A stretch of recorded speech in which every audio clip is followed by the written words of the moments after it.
breast implant surgery, here's one here, there are complications that can happen either early, right after surgery, and late. In the early post-op period, there are typical things such as bleeding, which would be demonstrated by some bruising on the skin.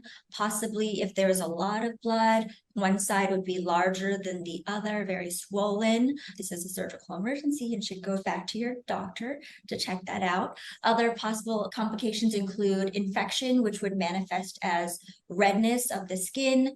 Typically after surgery, your pain level should kind of level off. If there's suddenly a increase in sensitivity or pain level over time when pain was well controlled previously, that might be an indication that there's an infection. And so again, very important to follow up with your doctor to make sure that they can check on you and get you antibiotics if that's what's needed. Later complications of surgery include things that might be similar to that. Bleeding, which is very, very uncommon late after surgery.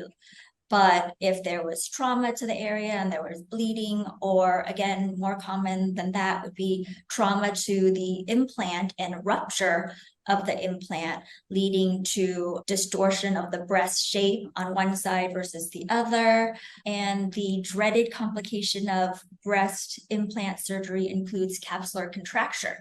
Normally, after an implant is placed, the body will view it as a foreign body because it is, and it will create a small capsule or wall around the implant.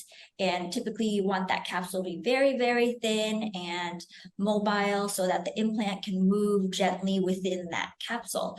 If the body creates a more significant capsule that's very thick, it can be very thick and hard and actually compress on the implant, and instead of preserving its normal shape, it might ultimately distort the shape of the implant. It can happen on one side or both sides. Certain things put you at risk for this, including implants above the muscle or smoking, and sometimes it just happens.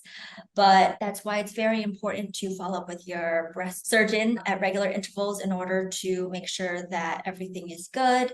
Other complications that may happen include delayed onset swelling. If one side suddenly swells more than the other with no trauma, it can be an indication of either a problem with the capsule creating the fluid, and that needs to be tested, or we should always rule out ALCL, which is a very, very rare type of cancer, lymphoma, but that can also manifest as delayed onset swelling of one side.